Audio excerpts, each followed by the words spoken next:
I'm back. I know. I know. You thought yesterday, Ryan, Serhant, why are you doing all these lives? But I like this, actually. This is fun. Just watched the inauguration. That was totally crazy. I think we've got Schitt's Creek up in our office right now. That's awesome. And I want to go live with my friend, Dave Meltzer, who, oh, there we go. View request. See, oh, there we go. This is awesome. Because he was first. Hold on. Waiting for him to come aboard. Hold on. It's going to be awesome. It's going to be awesome. There. Whoa, green screen. Yeah, I just got off an interview. How are you? How was your interview?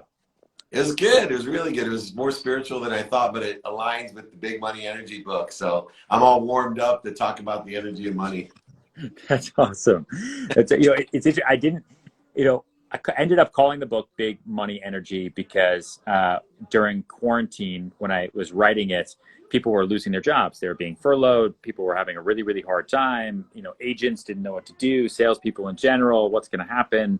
And I became very, very focused on talking to people on how it's not about money, right? It's about magnetism.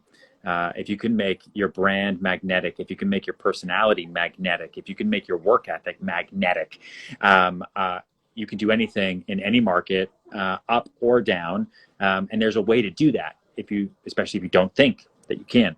And so it was initially big magnetic energy, and it was a tricky one. And we just kept saying big money energy. And so that's where we are. And now it's strapped to my hand so I can make the New York Times bestseller list, and it's still here. And it's a little weird now.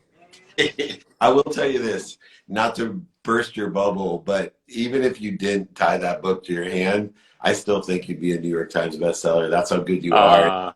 I always say this. Thanks. Two things about Ryan that surprised me. I had you early on my podcast.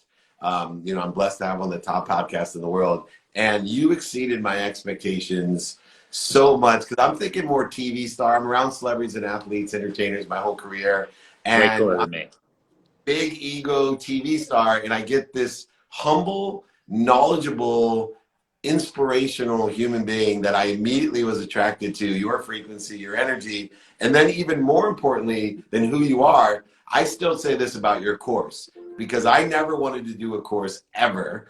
And I people ask me because of what we've done together, oh, your friend Ryan has the best course. It's the only course I ever paid for that was worth it. And that's awesome.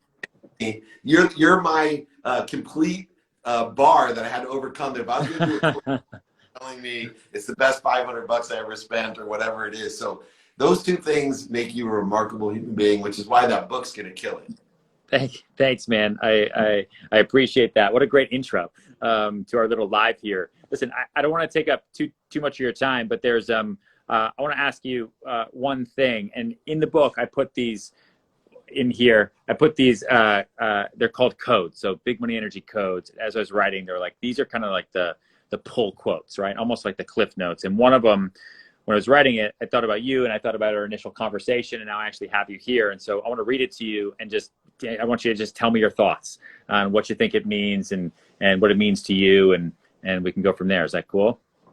Yeah, very cool. All right. So it's early in the book, and it's Big Money Energy Code number 4.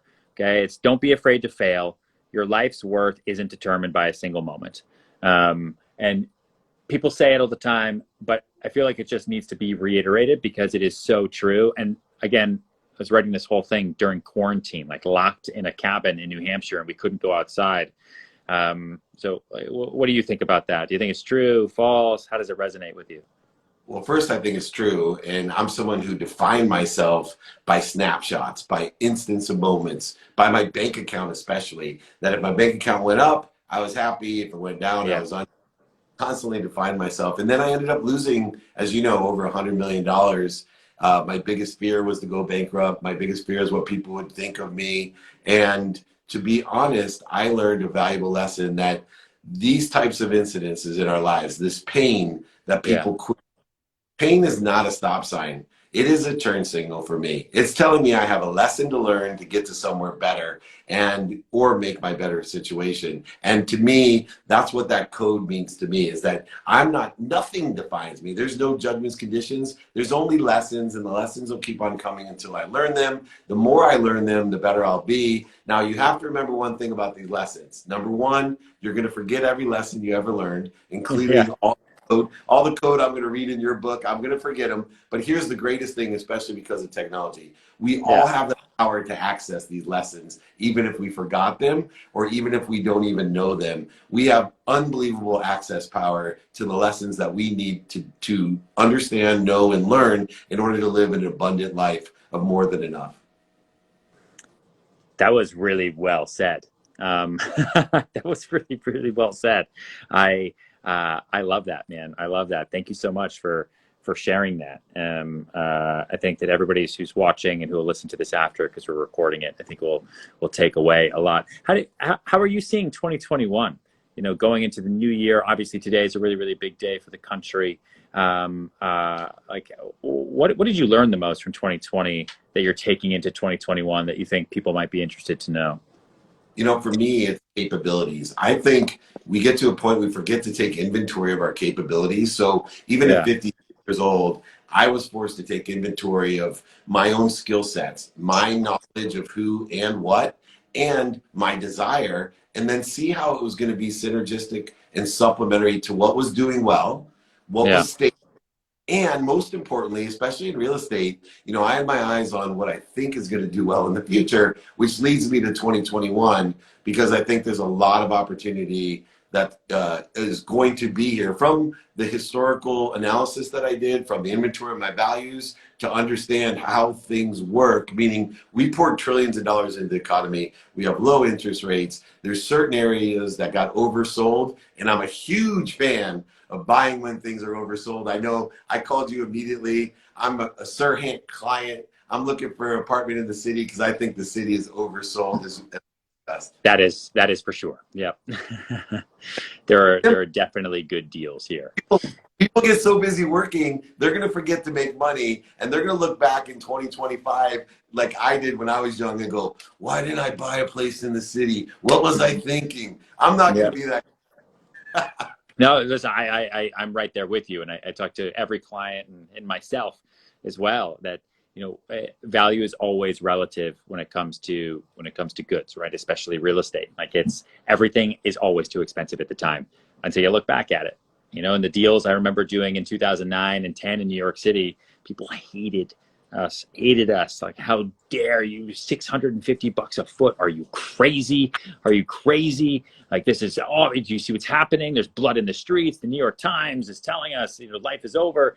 And then all of those people are now like, yeah, good thing I bought. I was a genius back then. You know, and it's the same. It's always the same. I think, sorry, go ahead.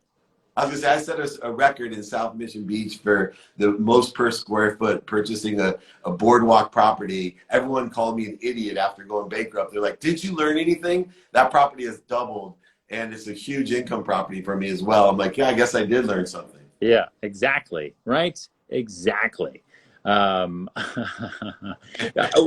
you think that we're going to go into the roaring 20s the way everyone's talking about, that it's going to be kind of these few years of just excitement and travel and spending because everyone's been so cooped up? Or do you think it'll just be kind of a quick blip this year? I do think we're going to, because of the travel and the hospitality neglect, that we're going to see this more party atmosphere. But I think that people will also, we're not going to be quite as frivolous with the money beyond the travel and hospitality. I think a lot of people invested in their, because we're at home. People have been reminded of the importance of family, of friends, of community. I know even me, who preaches and teaches, you know, I coach around the world about balance, and even in the circumstances, I'm always a hypocrite because I learned how much more valuable my own family. Like, if I was invited to the Super Bowl, as I always am, I will trade my Super Bowl tickets to go home and have dinner with my family, all my kids together. That's how much fun. You know, I have 4 kids. We could have done a reality show, but they take my kids away. The dinner with the Meltzers is incredible, better than a Super Bowl. But I'm not going to forget those lessons. So my wife wants to go to or spend some money on hospitality and travel, I still have learned I like to be at home and have dinner in my home. Yeah. Yeah. What, you just talked about the Super Bowl, so now it's in my head. Are you going to can you go to the Super Bowl this year? You can, yeah, I can. I was invited. Yeah. Nice. Yeah. It won't be Nice. the I mean, like, all the big party, It's not Maxim going to be the pulled same, everyone. right? You just go to the actual game with like a handful of people or something. It's in Tampa, isn't it? It's in Tampa. I think they're allowing 16,000 fans to be there. I get media passes normally, waiting for the quarantine rules. The biggest thing for me is I love the Radio Row. That's my favorite part of the Super Bowl is Yeah. spending time, getting interviews, giving interviews, meeting and seeing everybody I've worked with for 30 years. And they canceled that. So a virtual Radio Row is going to be interesting. Who do you think goes to the Super Bowl? Green Bay and Kansas City. So Yeah. it'll be interesting because I think Green Bay is going to win. Really? Yeah, my big upset. Wow. Wow. All right. You called it here, man. You called it. Listen, I don't want to take up too much of your time. That was the code that I wanted to just go through with you. And your thoughts were perfect, man. I think they're super helpful to everybody that's watching and listening here. And you're the best. Go back to work. Go back to your family. One thing, that's what I want to know because I do these all the time. Yeah. You can see, follow me, but Ryan Serhant's the real deal. And I love people that don't stand in front of houses they don't own and cars they don't own, talking through their ass. Ryan Serhant knows what he's talking about, and you're a good friend and a really good mentor to people. Thank you for being true to us and true to yourself. I appreciate it. You're the man, dude. Thank you. I'll talk to you soon. Right on. Thank you. Take care. Bye.